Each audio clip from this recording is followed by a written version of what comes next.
Great. Thanks, Ashley. So today we're going to talk about the challenge of ensuring that you have the employees that you need to provide services to the people that you support. I'm going to start by just telling you very briefly about myself so that you know why I'm even sharing this topic with you today. But my name is Laura Brackin. I've been in this field for over 35 years, and a lot of you might know the trainings that I've done on the HCBS settings rule. And that's because of all the work that I've done in this field, including working for several of the different provider associations in the state of Louisiana, and also leading Louisiana's Office for Citizens with Developmental Disabilities. I've seen some really big issues that have impacted providers, and those are the kinds of issues that I like tackling and helping to resolve. And so the HCBS settings rule was a big issue for providers, but for years I've heard of providers talking about challenges that they have with recruitment and retention. And so this presentation came or was started out of a desire to really just help providers by gathering information, looking at what best practices were, learning from different providers as to what was working and was not working, and then gathering all that information to share it as a resource for providers. So this particular topic is going to be covered over two parts. The first part today will cover the kind of big picture of turnover, and we'll focus on recruiting the right staff, improving the hiring process, and strengthening the entry-level training.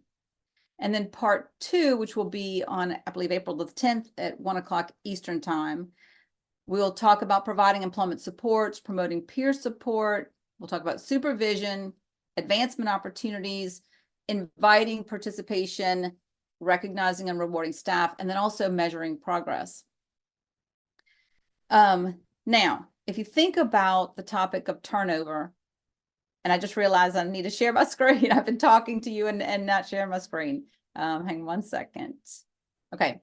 All right. And so if you think about your own situation, how long you've been with your agency, how long has this been a problem of recruitment and retention? I mean, is it something that you think for you and your agency started, 2 years ago, 3 years ago? Well, for most providers, I can tell you that it's been a very, very, very long-standing problem. Back in probably about 2011, when working with different provider associations, I would have providers tell me, and this is more than 10 years ago, I would have providers tell me, 10 years ago, the people that I'm hiring today, I wouldn't have even interviewed them 10 years ago. Or I want to fire this employee, but I'm weighing out the issue of, is it really worth firing them versus how am I going to get somebody to fill this person's, position and role, and what's really worth it. And so that's a struggle for providers. When I've asked providers questions about what are the things that keep them up at night, recruitment and retention, and having good employees to support the people that they serve is the number one issue that they've shared with me. When you look at the numbers across the country, based on real surveys, there's about 4.5 million workers who are employed in this setting, and it's not just for providers that serve the IDD population, which is the majority. That's where I pretty much work with providers, is just this IDD population. But there's so many other related industries that are pulling for this same limited pool of employees. For those who do serve the IDD population, 77% of providers state that caregiver shortages and turnover are the top two threats of their agency. So why are they leaving? Now, some people say it's all about the money, and yes, the low reimbursement rates, and therefore that result in low wages, is a contributor to people leaving, but it is not the only reason people leave. There's a lot of people that do work in lower paying industries, and they do stay. And we'll talk about some of the reasons they stay and how you can get folks to stay despite the lower wages. I'm not saying by any means that we don't need to be pushing to increase wages. What I'm saying is that in some situations, providers are somewhat limited in what they can pay their employees, and yet you still need to keep good employees. And so what can be done aside from just focusing on the pay? Now, regardless of why the employees leave, there's a huge negative impact of employee turnover. There is the financial impact. So every time you onboard a person, you have onboarding costs that you don't recoup for a while until that person's been employed for a while. And so the faster you're turning over employees, the more you're actually losing money. There's also a compliance risk associated with turnover. So when you have newer employees, and given this industry that we work in and all of the regulations that go along in this industry, there's a bigger risk of something being done wrong when you have somebody that's newer, a newer employee. You also have the risks to poor quality of services and support. So if somebody doesn't have the time to learn the job, and or they're trying to focus on learning all the rules and regulations, then the quality of services and supports cannot be there. And then it also impacts the quality of life of that person. So for that individual, when staff are constantly rotating in and out, it impacts their quality of life in a negative way. And so there are lots of reasons that addressing employee turnover is critical for agencies. Now, even though we've been talking about it for years and years and years, and this is sad for me to say, because I don't want to depress anybody at the very start of this presentation, but the challenge of addressing employee turnover is a growing problem. So America's getting older and the labor force is not keeping up. The need for long-term care is widespread. It's not just for the IDD population, it's for the aging population. It's for folks that need, more intensive behavioral health supports. These services are in demand, and the jobs in this industry struggle to compete. And instability is very common with this particular workforce. On top of that, it's like, okay, the problems were bad, but can they get worse? And they did. New research shows that during the pandemic, that the direct care workforce crisis actually became worse. Anchor, a national trade association, did a study, and since the early 2020, they said that there were challenges to maintain quality standards for providers, and that those challenges increased because of DSPs leaving this field during the time of the pandemic. Some other results that Anchor found is that the impact to providers, because of the lack of finding good staff to fill positions, 77% of providers were turning away new referrals, 58% were discontinuing programs and services, 84% were delaying the launch of new programs or services, 81% were struggling to achieve inequality standards, 40% were seeing higher frequencies of reportable incidents, and 92% were continuing to grapple with the impact of the pandemic on recruitment and retention.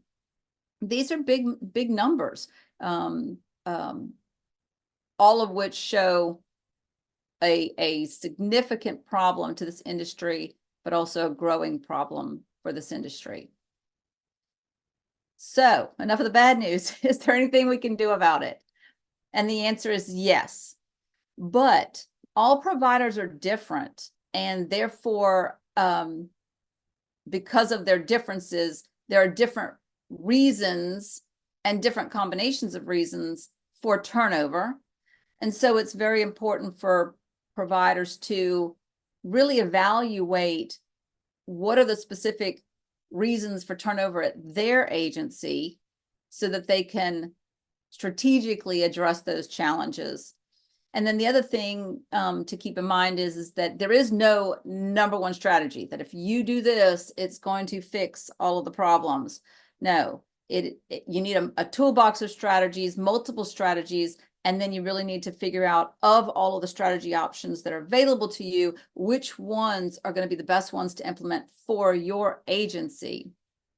The other thing that I want to say, and I'll probably repeat this several times between part 1 and part 2, is that it really is best for, for the evaluation to be done, for you to look at where there's room for improvement in your agency based on how your agency is operating.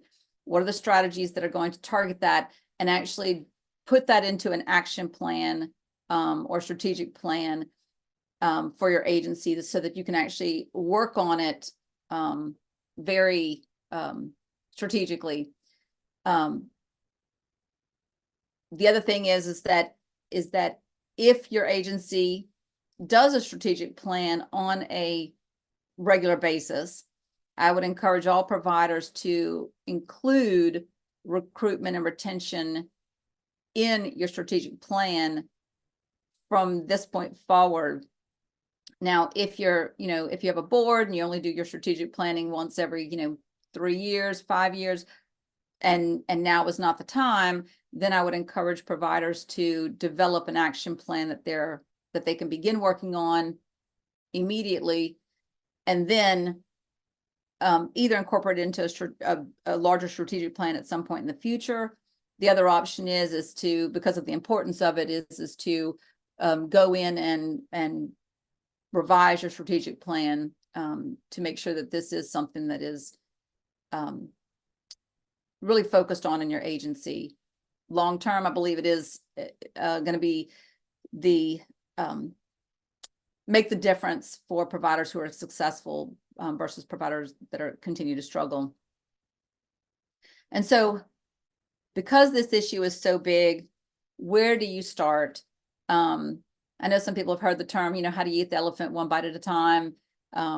There's other analogies of, how do you write a whole report on birds? You take it bird by bird. In this situation, in terms of where we start at the very beginning. And what that means is that you almost need to wipe your mind of how you do things now, or the habits, routines that you have, and really kind of think differently. Step away from what's normal and think outside the box. And so when you talk about starting at the very beginning, you got to work backwards from the problem. So thinking this through, 80% of turnover starts with bad hiring decisions. Hiring decisions start with recruitment, and recruitment starts with planning, and that planning includes branding. And I know some people think, well, that's kind of strange. Why are we talking about branding my agency when I need to hire people and get them in the door and get them working? But it really does start with the brand for your agency. So I want you to stop for a second and think about your agency, and think about it from the perspective of people who are out in your community, your area, that could potentially be recruited for a position at your agency. So what kind of agency are you? Are you an agency that people would love to come work for? What do people know about your agency? I've had a lot of providers say to me over the years in multiple states that, oh, we're like the best kept secret. Well, you really don't want to be the best kept secret. You want people, not just people that have a disability or have a family member with a disability. You want all people to know about your agency in terms of it being a great place to work. And so think about what people know about your agency. Think about what they hear about your agency. What information is out there? Do they hear anything about it being a great place to work? And do they think that it would be a great place to work? And if you are kind of struggling, you might be thinking, well, yeah, we're a great place to work, but I don't know what they hear and I don't know what they think. Well, this is an opportunity to kind of think through of what could you possibly change in what you are doing to recruit and retain employees that would then help people know more about your agency, and where you would be able to give them information about what you want them to think when they hear about your agency, and give them information so that when they hear about your agency, that they think, I've heard that's a great place to work. So starts with branding, and we'll kind of talk about that through different points in this presentation today. But it's very important to focus on recruiting the right staff. And recruiting the right staff is not about finding the most applicants. It's about finding the best ones.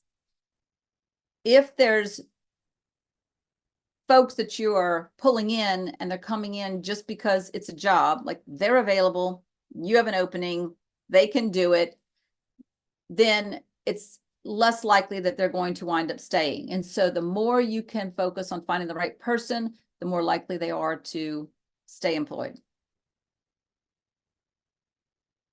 And so in order to find the right person, what can you do about that? Now, many providers use social media. So I know that this isn't necessarily new, but, and there are additional strategies that you'll use in conjunction with social media. But think about every time you post something, what does it say about your agency? Does it make people think that'd be a great place to work? You can use social media, but it's important to make sure that you use it in the right way. And so posting jobs on Instagram, Facebook, Pinterest, Snapchat, wherever you can post it. But you may want to consider, wherever possible, showing videos of employees who are sharing a positive statement about their jobs.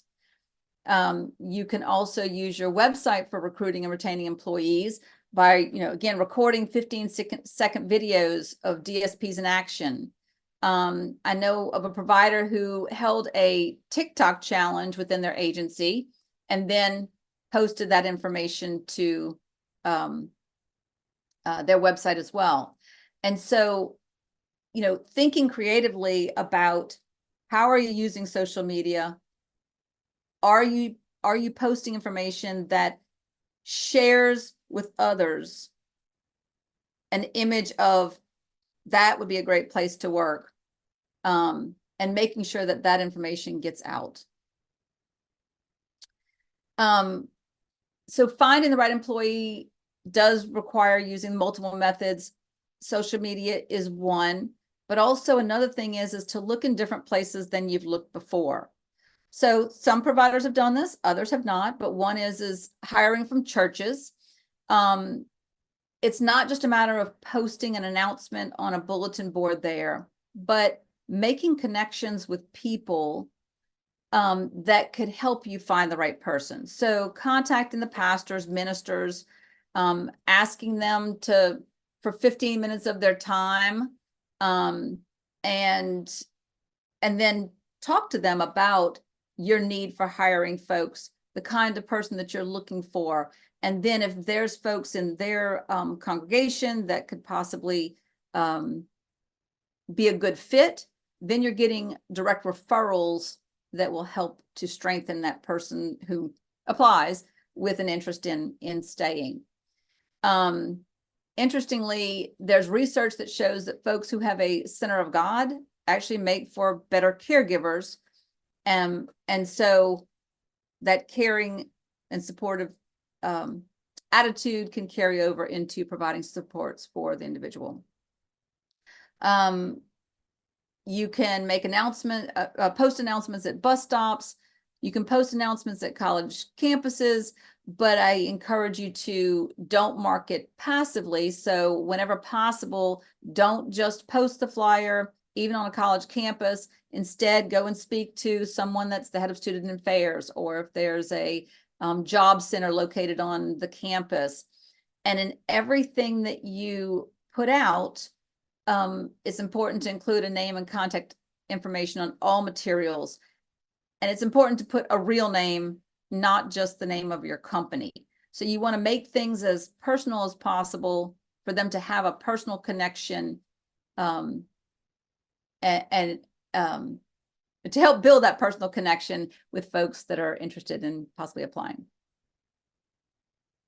Some other methods that providers will use is they'll use strategies to get their attention.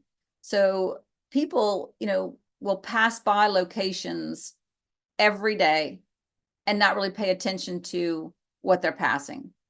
If you think about, places where you drive around your town, there's probably businesses there that you've never even noticed before. But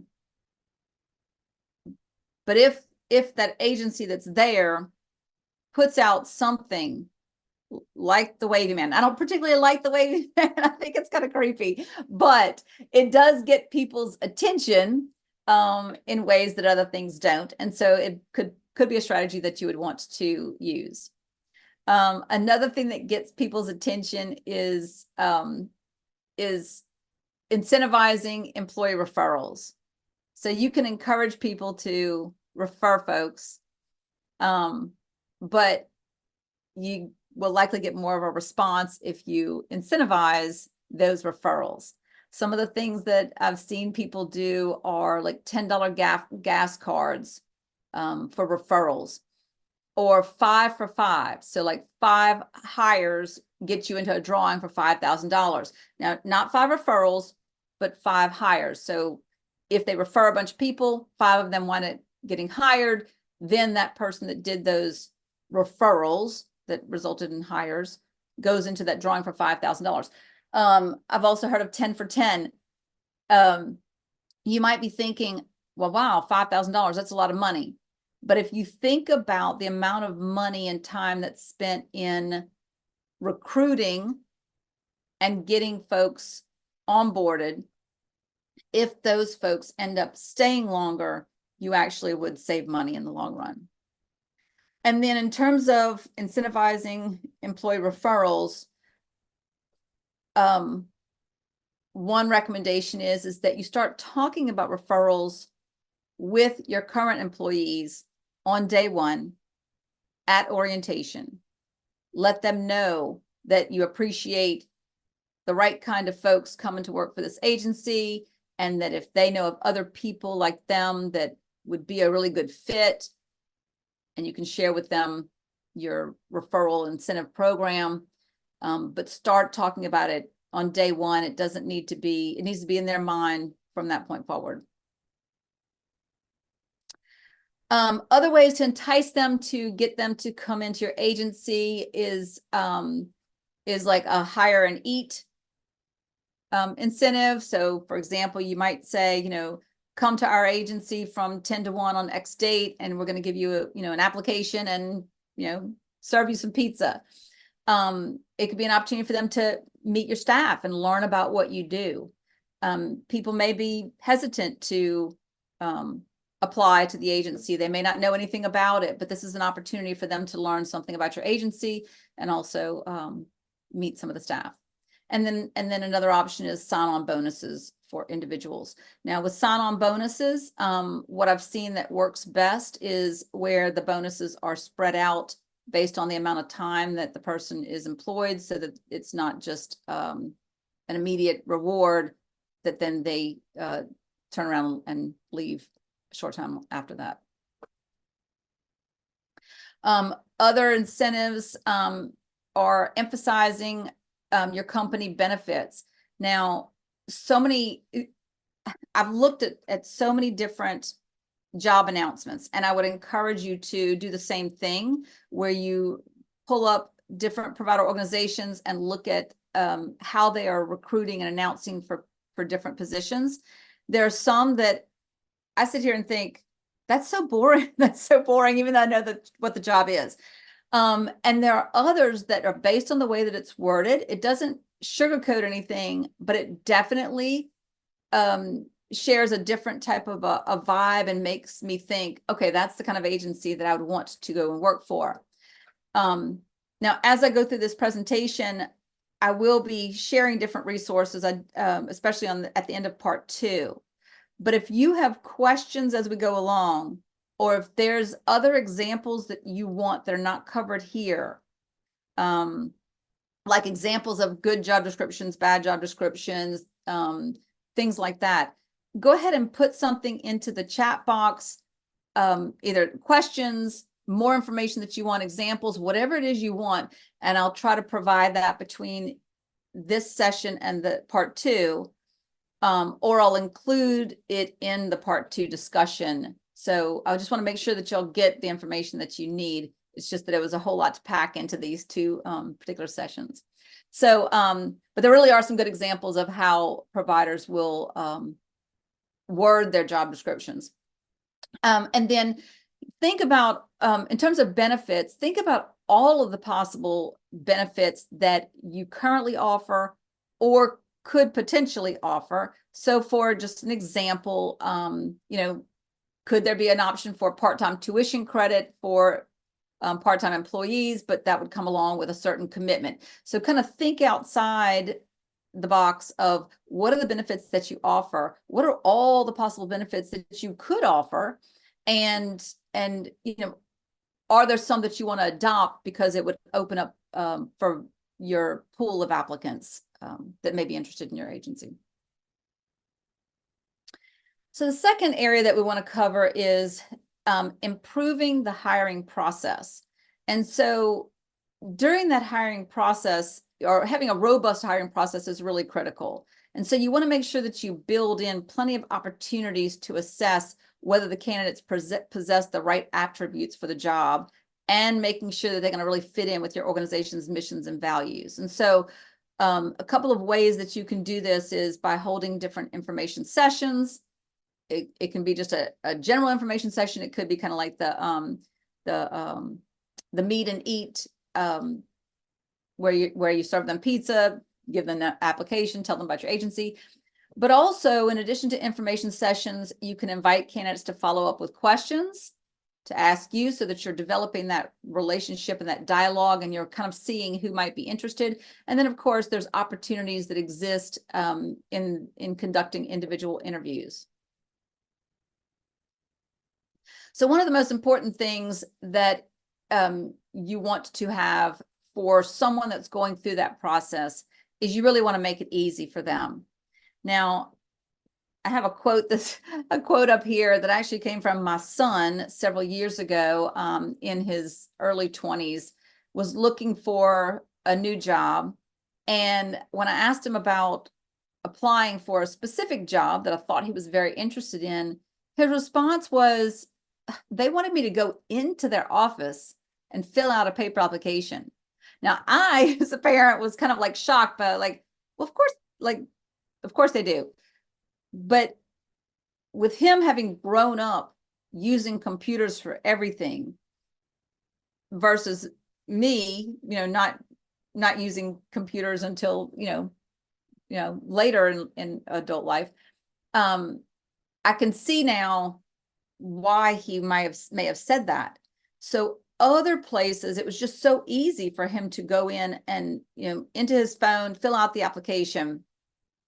Whereas stopping, taking time off from his current job, going over there, dressing up, asking for it, which may be a little uncomfortable, filling it out, and that was a different experience. And it was one that he thought, oh, well, with all the different options that are available to me to apply for jobs, he didn't want to waste his time on the one that was going to make him go in and fill out a paper application.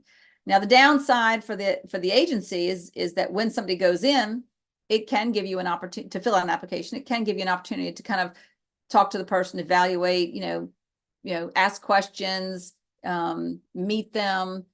And so that's good for the agency. But a lot of times what happens is they go in, they meet somebody who happens to sit at the front desk, they get the application, they don't meet anyone. And so, so if it's not really beneficial to the agency, then it could be good to avoid that process, make it easy on them, and make it easy on yourself for that initial step. So with this, making it easy goal here of making it easy as possible, it really is good to kind of step back and think about your process in your agency and try to like walk through what people really go through in order to apply for your agency. What are the experiences that they have? What are their first impressions based on what you put in an announcement? Is it easy for them to understand what they're applying for? What is their first impression when they walk into your agency, if they are coming to either drop off an application or if they are filling out a paper application? You know, what is that experience for that person? And what is that experience with the person who answers the door? Are they being greeted, you know, in a way that makes them feel very welcomed, you know, or is it just business where they're just handed an application or they just say thanks, you know, like what is that experience? And it's very important for you to know what that experience is, because that sometimes can be what turns somebody off from a job, and you may not even realize what is actually happening until you analyze the situation. And so are they being turned off before they ever even get to the interview? And or are they walking into the interview with somewhat of a negative impression because of their experiences up to that point? And then, you know, evaluating the whole process. How easy is it for them to apply? Can it be done from mobile phone? You know, where does that application go? What is done with that application? How quickly are they responded to? You know, that whole process needs to be evaluated to see, are there areas for improvement in that process in terms of how friendly it is, how welcoming it is, how informative it is, how responsive it is in terms of timeliness, and looking at areas for improvement in each of those different pieces. It's very important to make sure that that whole process is as fast as possible. So a good quote is that you must have a sense of urgency when hiring because candidates are shopping for a job. If you don't onboard them quickly, someone else will. And so if you think about it, if you're requiring paper applications and others are accepting applications electronically, chances are they're able to respond to folks faster than you are with the paper application. Now, obviously you want to get the right person, but there may be a right person out there that you just need to get them into the door to find out that they're the right person. But if at some point they are in need of a job and they're just going to apply for all the jobs that they may be eligible for at this point in time, then they're going to respond to the first person that responds to their application. So if they turn in, 3 or 4 applications today, and yours is a paper application, or maybe it's electronic, but no one responds to them that day, but they also apply to Walmart or Lowe's, or I'm just trying to think of a big organization that is able to respond to them very quickly. Then if they just need a job at that point, they're going to respond to that offer as quickly as possible and may wind up accepting a position before you have a chance to get them in the door. And so getting to them as quickly as possible is really important. And so tracking information online through your application process is important.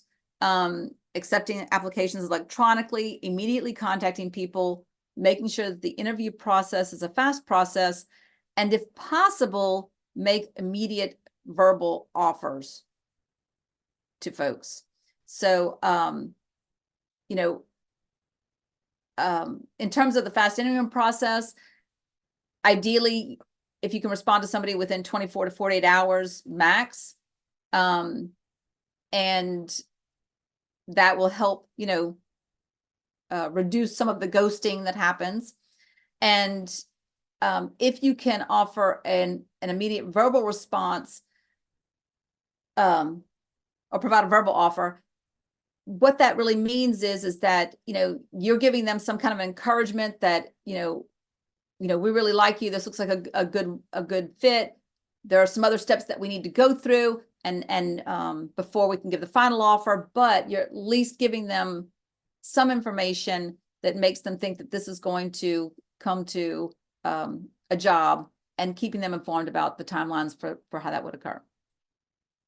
So in terms of them showing up, so of course we're talking about the fast process with responding to them, you know, getting the applications and responding to them, but sending text reminders to them about the interview process. So one of the things that you can do is the day before is send an interview that says, hey, looking forward to seeing you at your interview tomorrow at 9 o'clock with Christy. And then even the next morning, you know, good morning, Bobby, looking forward to meeting you today. Something that keeps that connection going, and keeping in mind, your agency probably isn't the only agency that they turn in an application to. And so you need to set yourself apart from others. You need to start building a connection with them so that they feel more drawn to your agency than they feel to those other agencies. And so those text reminders not only help as a friendly reminder, but it helps to build that connection, especially when you use their name and you use names of people within your agency in those texts. So a lot of folks think that, you know, oh, well, everything that we do is, you know, in terms of HR is between Monday through Friday from 9 to 5. But that's kind of like an old way of thinking, and really need to look at, you know, your agents, many of the agencies operate Saturdays and Sundays, they operate 24/7, and people's lives are 24/7. And so sending a reminder on a Sunday evening, if there's an appointment Monday morning, is still a really good strategy to use. And then the other thing is that ensuring that they show up, you want to make sure that they have a good idea of what they can expect in terms of the job that they're applying for. And so let's say I'm focusing a lot of my examples on direct support professionals, because that's where a lot of the challenges are. Not that they're not in other positions, supervisors, admin, they're there too. But my examples are focusing a lot on the direct support professionals. So one example of sharing information with folks prior to them coming in, to make sure that they know what the job entails, is doing some type of a video or a realistic job preview, which is like a day in the life of a DSP. It could also be done a day in the life of a supervisor. Those things can be posted on the website. You can actually send clips of it to the candidates and say, hey, just want to share with you a little bit of what this job looks like here at this agency. I would use real situations with real people from the position that they're applying for. So if it's a DSP, use a video clip of a real DSP, where the DSP could also share things about what they love about the job, you know, how they handle some challenges, that they know that there's challenges. Again, you don't want to sugarcoat everything.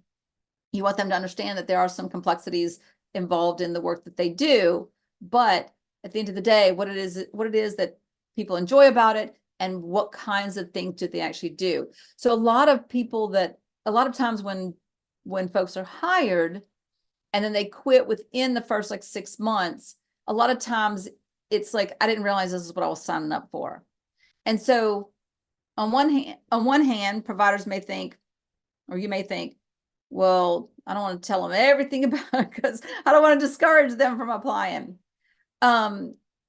But you also don't want to have the time and energy invested in bringing somebody on board who will not want to be in this position long term. That causes more problems for your agency. And again, it's about getting the right person in the job.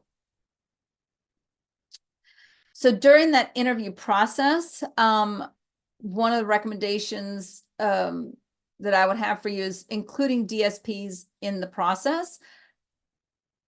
DSPs that are employed now for when you're hiring a new DSP. Same thing for other positions as well. So if you're hiring for, a supervisor position, include supervisors in that interview process. Those people that are in the jobs themselves are in a really good position to share examples or kind of figure out whether it looks like it's going to be a good match because they know what the job's like. During that interview process, you want to make sure that you tell the applicants about the process. So you want them to know what are the number of steps that are involved. Are they going to have to go through 3 interviews? Does it have to be approved by somebody else who wasn't in the interviews? Let them know all of that information up front so that they're not left hanging about what that process looks like or feel like they're being drug along. And then in that interview process, you want to make sure that you use really good interview questions. So go back and evaluate what are the questions that you're asking people now, and do those questions really get you the information you need for not just selecting a candidate that passes basic criteria, but that gets you the candidate that's really the right candidate. So a good example is asking about questions about past performance. And one example is, tell me about a time when you had to show empathy, or tell me about a time when you had to do such and such. So try to get them to not just give you facts about, oh, I worked here and here and here, but to give you examples of things so that you can kind of see how their mind thinks and how they might apply or how they might handle certain situations. And again, whenever possible, it's good to make verbal offers to folks. And then one thing I want to say about the questions about the past performance is that past performance is very indicative of future performance. And so if you can dig into those questions, you'll have a better idea of what to expect from that employee in the future or once they're on board. So another thing that you want to do is you want to make sure you don't lose any opportunities that you have with connections from the time they apply and then through that interview process. So for example, you want to start meaningful connections with people from the first time that you interact with them, and you want to make sure you don't lose any of those connections. So one thing that you can do is when people come into your agency, you can offer them some kind of a gift that connects them to the agency. You can also tell them ahead of time that when they come in, that they're going to get some kind of gift. So you can say, hey, we're looking forward to see you on Monday. And when you come in on Monday, we're going to have a little gift for you. You'll fill out some paperwork, and we're really looking forward to you being part of our team. One thing that you can do when they do come in is give them a coffee mug with your agency logo, maybe some little candy in it. Nothing that's very expensive. I know people are always watching pennies, but it's a matter of where do you want to spend your money? Do you want to spend your money on coffee mug, agency logo, branding initiatives that will get the right people in the door? Or do you want to spend your money on that churn of constantly onboarding people and the turnover there? So the money's going to be spent somewhere. If you spend it on the front end, getting the right people, making those good connections, getting that stronger connection between that person and your agency, starting with before they are actually even an employee, that's something that you can then build upon from that point forward. But it's not just about the people that you hire where you want to have those connections. You want to make sure that you don't lose connections with people that you don't hire. They may not have been the right candidate for that current opening, but you have an opportunity to ask them to apply for other positions in the future.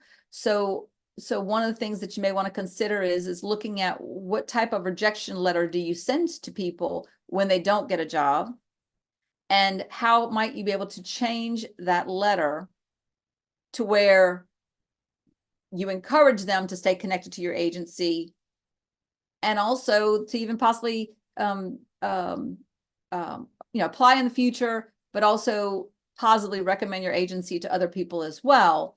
And so looking at that rejection letter and making sure that it helps to keep those connections moving forward is beneficial. So with one more little section to cover, but I just want to close this section with, if you hire people just because they do a job, they'll work for your money. But if you hire people who believe in what you do, they'll work for you with blood, sweat, and tears. And I think that every agency that I've seen has some of these people where they're willing to do anything for the agency, and they believe in what they do, and they are so dedicated. And the job is to try and find as more of those folks as you possibly can. Now, are you going to find every single employee like that? No, you're not. And so what do you do in those situations? Actually, I think that this slide is a little bit out of order. So but let me go ahead and cover this. So in terms of strategies and hire that right person, it's very strategic approach that needs to be taken. We did talk about it involving frontline workers and supervisors in the process. You can involve them in planning your recruitment strategies, like where to look, where, churches, bus stops, colleges. You can involve them in developing your outreach materials, getting them to review it. So if you are hiring for a DSP, get DSPs to review the outreach materials. If you're hiring for some type of a supervisor or program manager position, get your staff that are in those positions to review those materials. And then also get them involved in speaking to potential applicants as part of the interview process. And then make sure that when you look at that message, that there's that the messages that you're sending out have a mix of what is, the attitude and approach that you have, what are the values that you have, share experiences of folks, make sure that you are always sharing your organization's mission from day one, and then also emphasizing, both the complexity and the rewards of the jobs that they are providing. And then really important to identify a range of potential applicants and adapt some of your methods and materials to reach some of the new populations. Kind of like the example that I gave you a little while ago about, my son who was like, oh, they're going to maybe fill out a paper application.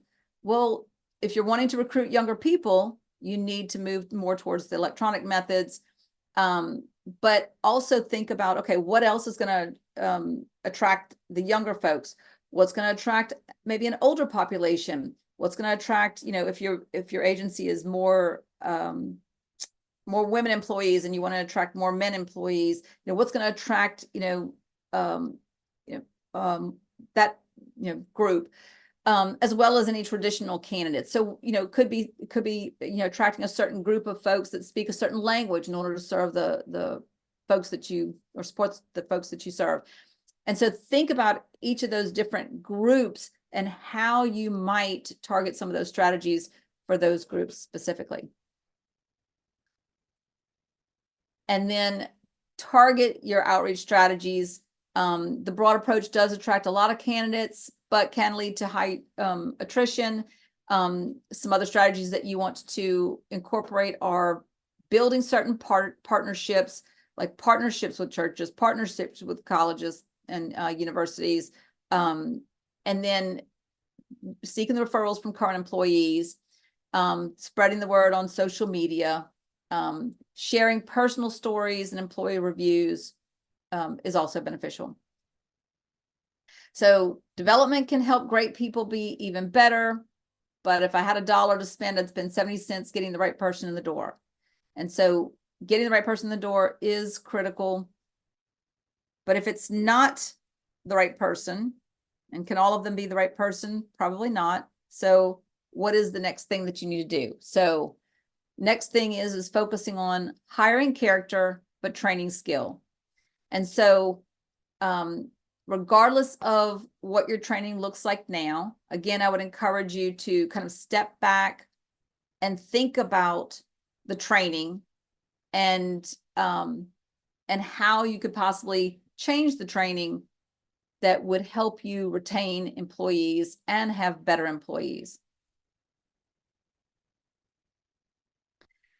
So the best trainings and best practices focus on embedding adult learner-centered methods into the training, designing training around core competencies, and developing problem-solving skills.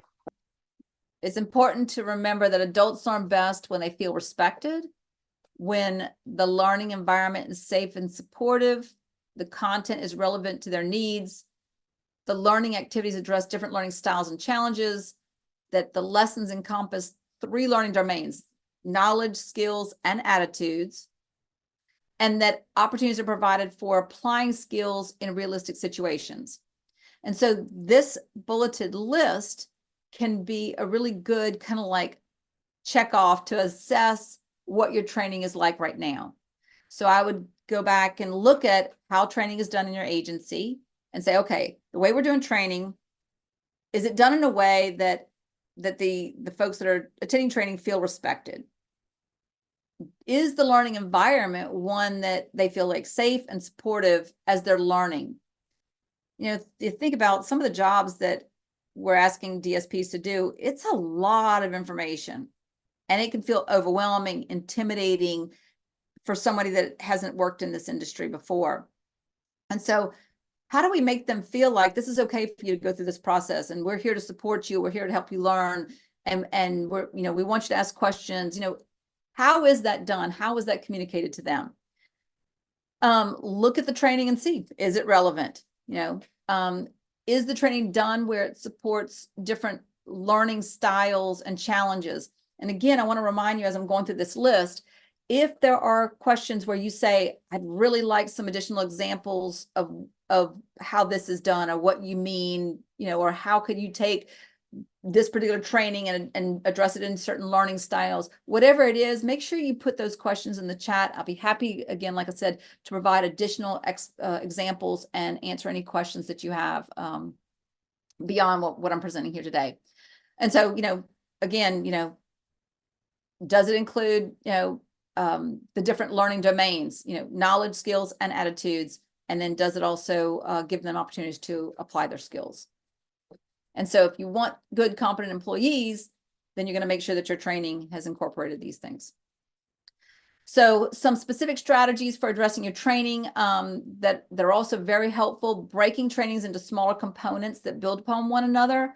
We dump so much information on DSPs, and then we expect them to remember it all. And so if there's a way to break training into smaller components where it builds through micro learning opportunities, that will help retention of information. Providing it in multiple formats. So, you know, you could have in-person video, making sure that you also have handouts of PowerPoint slides, allowing folks to meet with supervisors to review what they, you know, what they learned, what they were struggling with, and making sure that all of the materials are at appropriate reading level. You know, another thing that we just don't do particularly well in this industry is just all of the acronyms that we use, which are so hard for people to retain, especially all the acronyms, all the diagnoses, all the different approaches, especially for somebody that is new to this industry. And the thing about it is that, you know, obviously it would be ideal to have everybody that comes in that you hire that has all the skills that you need. But there are good people who will make great employees in this field if they have the opportunity to learn the information and are not overwhelmed and intimidated by everything that we throw on them. Other strategies, and we wrap it up in just a second, but making that the information readily available and easy to access. So online, so whenever they need to refer back to it, they can. Having supplemental materials like checklists, cheat sheets, quick reference guides. And then anytime information can be bulleted, it needs to be bulleted wherever, whenever possible. This is another issue that I've seen in a lot of employee handbooks, where there'll be paragraphs and paragraphs and paragraphs of information where it's so much easier if information can be bulleted whenever possible, It makes it easier for people to find information and refer back to it if there's a question about what are the rules and regulations, but it also makes it easier for people to read and comprehend the information when they can absorb it in those pieces as opposed to the long paragraph. But training that does long paragraphs and doesn't break the information down in an easy to understand format is also problematic. So changing that will help improve your training. And so that is, I'm going to have a few minutes for questions and answers. Just a quick little wrap up that I want to say before I open it for questions and answers is that the part 2 of this session will be on April the 10th at 1 o'clock. And we're going to, in that session, we're going to dive into the employee supports and support strategies, peer supports and peer mentors, possible advancement opportunities if you wanted to implement those, supervision and coaching, employee participation, recognizing and rewarding staff, measuring progress. And then I'll share with you also a list of other resources that are available that you can access on your own to dig into more information. And so I'm going to stop there and open it up to questions and answers. But I also want to remind people that if you have a question, please feel free to put it in the chat.